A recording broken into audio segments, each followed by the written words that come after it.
Hi everyone, this is J. Hope Suis from Hope Boulevard, and I am reading my book, Midlife Joyride, Love in the Single Lane. I am in the middle of chapter 2, which is the divorce chapter, and I am going to pick up where I left off. We were talking about when you've actually made the decision to divorce, and here it says, before you start over, as in starting over and dating again or in a relationship again after a divorce, there are a few things that you need to take care of first. Lick your wounds. The official Google definition of this phrase is to retire to recover one's strength or confidence after a defeat or humiliating experience. Going through a divorce at any age knocks the wind out of one's sails. Going through it during midlife will zap your emotional strength and shake your confidence, taking a toll on your heart's equilibrium. It most definitely feels like a defeat. Whether you wanted the divorce or not, you invested years into the care and counsel of each other. To suddenly be without them is a shock. You must take time to recoup and recover.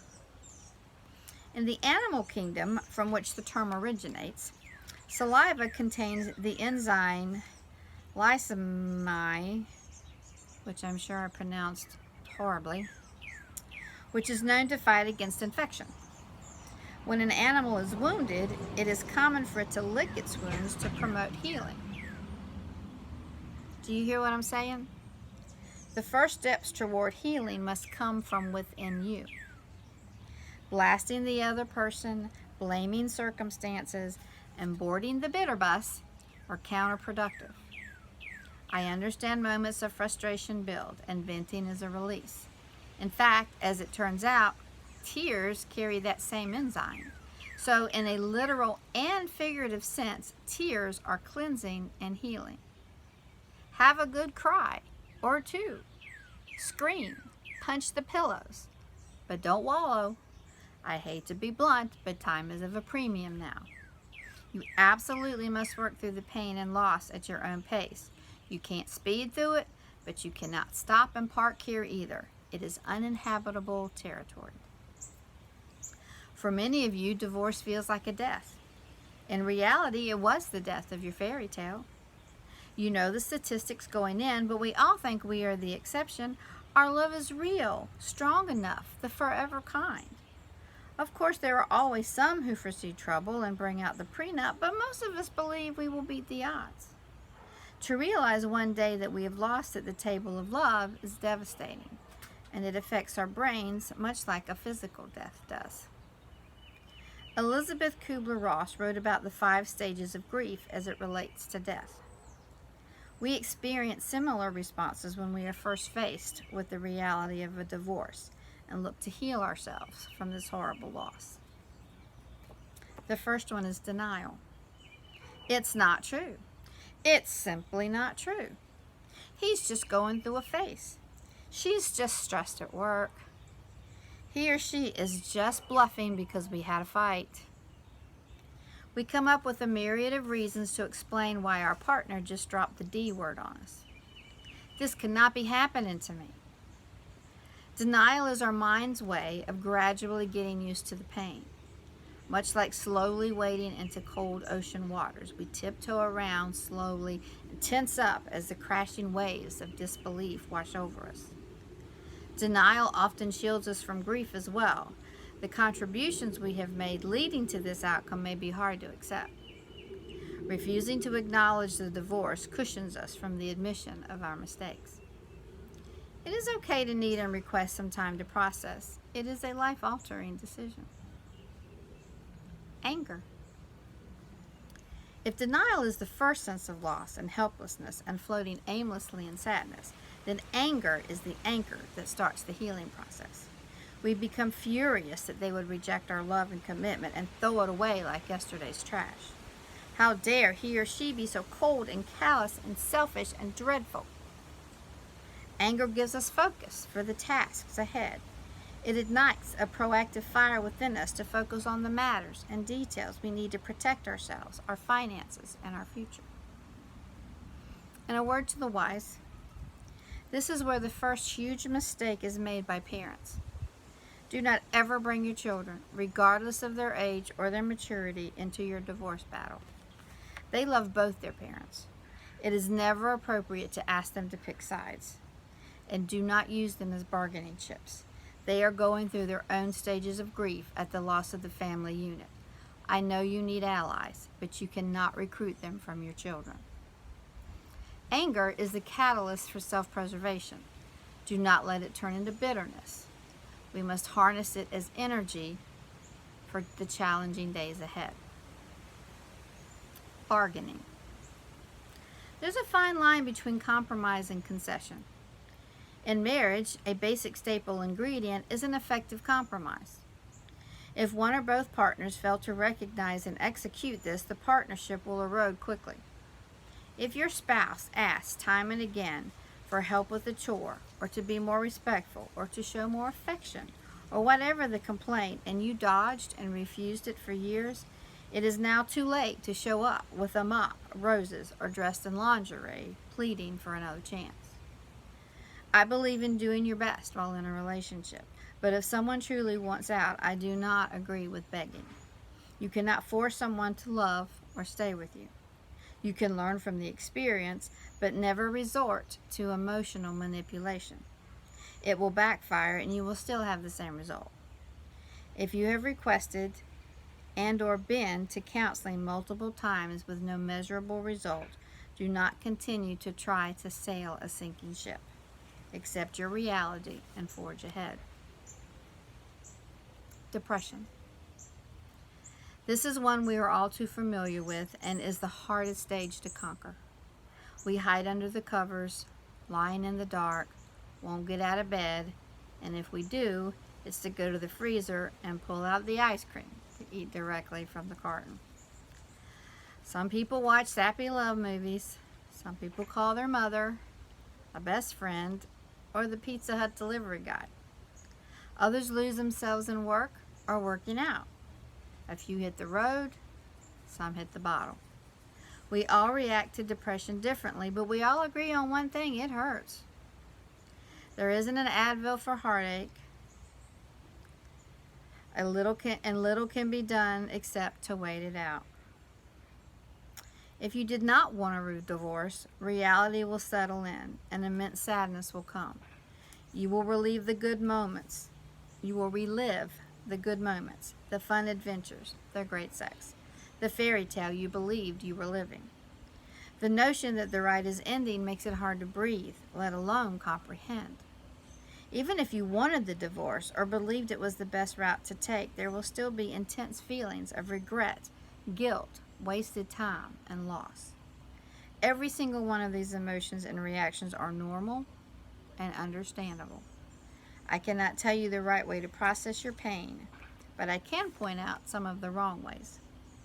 Do not retreat away from the rest of the world, at least not for an extended period of time. Do not alienate yourself from your support system. They are needed much more than you realize. There is no salvation to be found in your lazy boy. Do not begin a smear campaign against your ex-spouse, not to anyone. It is not classy, and it will only make you look bitter. Maybe you are bitter, but the rest of the world doesn't need to see it. Do not, and I repeat, do not begin to abuse alcohol or any other type of drug, prescription or otherwise.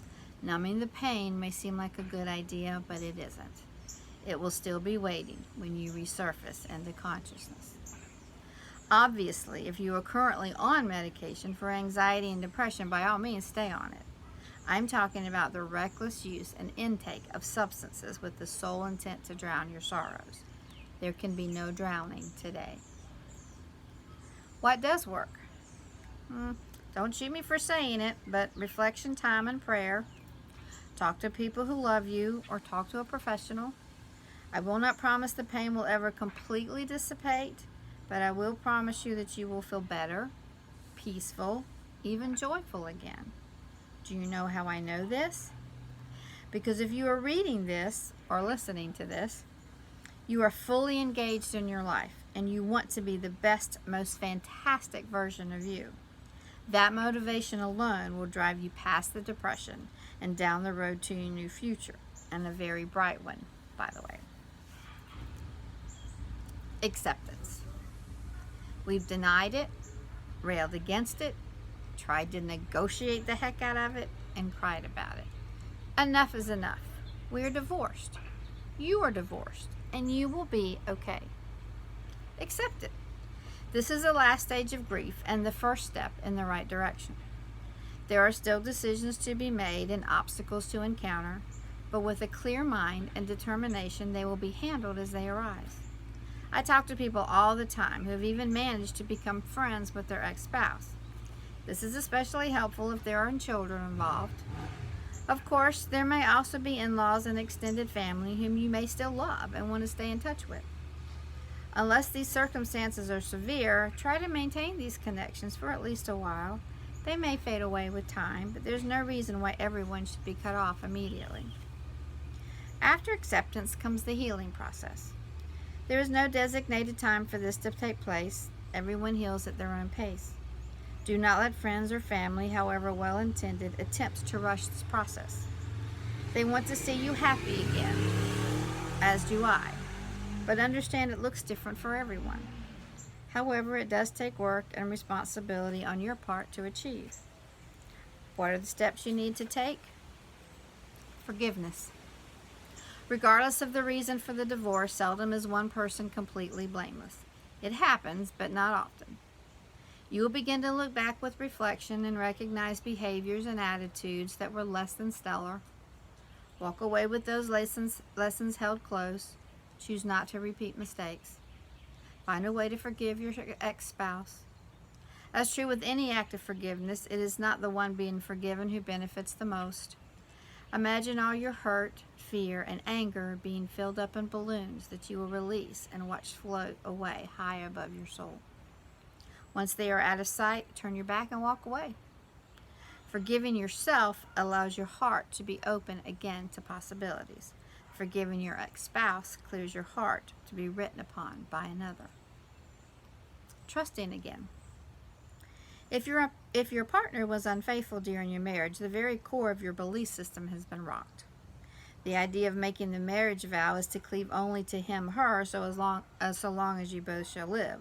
When someone uncleaves, it is devastating.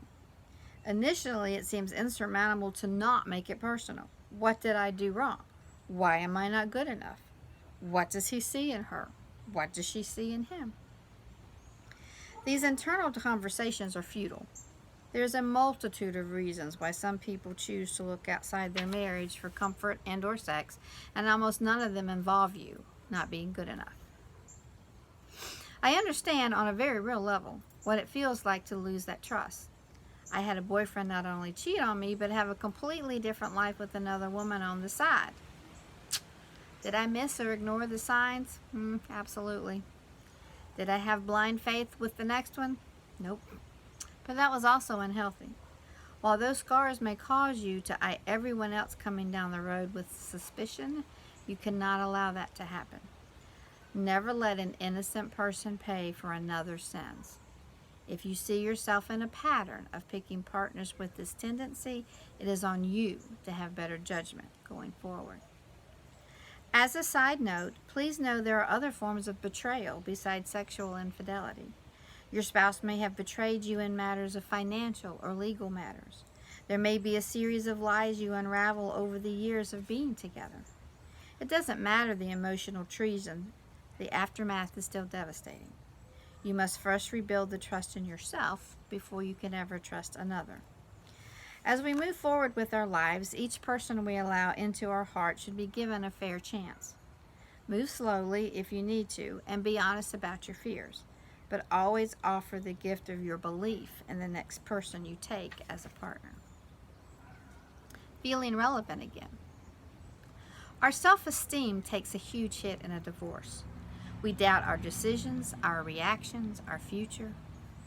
If the only person who pledged to love me until death can so easily walk away, who else would ever want to stay? We struggle with feeling unworthy of love.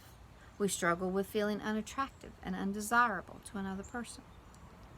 This is a good time for a long, hard look in the mirror, both figuratively and literally. Are there improvements to be made? Lessons to be learned? Have we become lazy or lackadaisical? Did we lose our lust for life? Have our passions been replaced with apathy? Wake up, my dear friends. Now is not the time to fade into the corner. Whatever the circumstances that have brought you to this crossroads, make sure you turn the right corner. Take the steps to become a stronger person, physically and mentally. Rise to the occasion. Return to the activities that motivate you and inspire you, or find new ones. Pursue yourself relentlessly. The financial impact. Divorce is not only hard on your heart, it is also hard on your wallet. Going through a divorce is such an emotional experience, many people just immediately feel a crushing weight when the monetary aspects are brought up.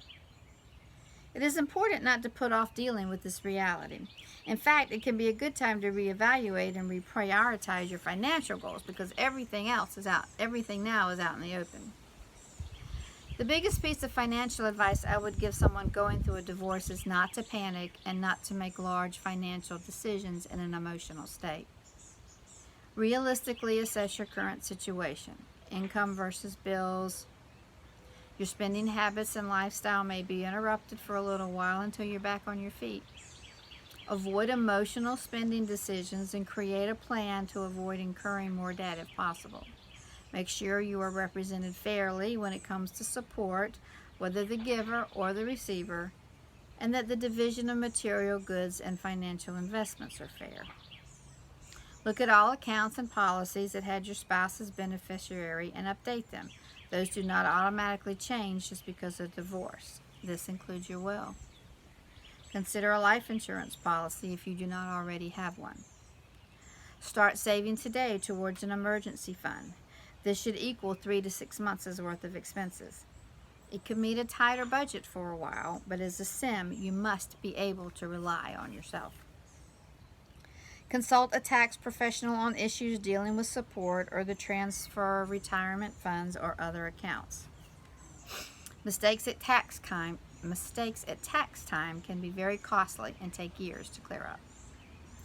Make sure all the financial details and commitments from the divorce paperwork are followed through. Do not assume everything is handled. Confirm it. Sometimes honest mistakes are made and people put off handling a task in hopes it will be forgotten. Do not forget. Finally, take advantage of a financial planner. A financial planner is knowledgeable on the right questions to ask to make the best use of your income and accounts. They will also help you see further down the road. If your partner was not savvy with money, this is a great opportunity to redefine the kind of spender-saver you want to be and wipe the slate clean for a fresh start. A divorce changes the landscape of your future. Maybe you were expecting to travel with your spouse at retirement, and now you are facing the journey alone, at least for now. What is exciting are the open possibilities with you in charge of your own destiny. The dreams and goals that inspire you do not have to be split or compromised. You are free to chart your own course. These conversations and dreams are vital to keep you focused on what lies ahead so you are not consumed with loss and pain. There is very little that can be done about the past, but wise decisions now will lessen the financial stress for many years in the future. Being financially independent is a great feeling. Being in charge of your life and your goals creates a level of self-confidence that is very hard to match any other way. The first few years of a divorce may require some lifestyle changes. You may have to move, downsize, or in some cases start over completely. The attitude with which you tackle these obstacles will go a long way in determining how successful you will be on the other side. Do not despair and do not become bitter or vindictive into the other party. Stay focused on your current situation and make small but noticeable steps for a brighter, more financially stable future. Now what? Are you ready to try again? Maybe. Hopefully. How do you know? You know when you can look yourself in the mirror and believe you are doing it for the right reasons. Not as a rebound, not as revenge, not to escape being alone. Because you know you are a vibrant, beautiful person with love to give and a life to share. When you have accepted responsibility for your part in past failed relationships and have learned to love yourself again, when the thrill of the open road brings excitement and not fear, and when you are ready to take back the wheel of your life and speed towards the horizon, that is how you know. Divorce ranks number 2 as the most stressful life event you will ever encounter, beaten out only by the death of a loved one. It is not an insurmountable obstacle, but it does take careful and strategic maneuvering. My hope is that you believe that you are capable and deserving of love again. My goal as we move forward in this book is to provide help to achieve that goal. Before we get there, let's look at the number 1 life stressor in the next chapter, an unfortunate and painful reality for many of you out there, the loss of your spouse.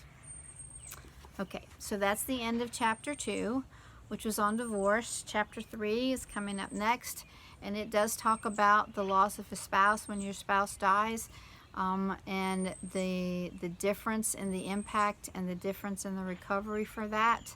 And there is hope for that as well. So that's all for this video. Please continue to keep coming back, viewing each chapter as I read it, and subscribe to my channel so you can get all the information. And I look forward to talking to you again soon. Thanks a lot.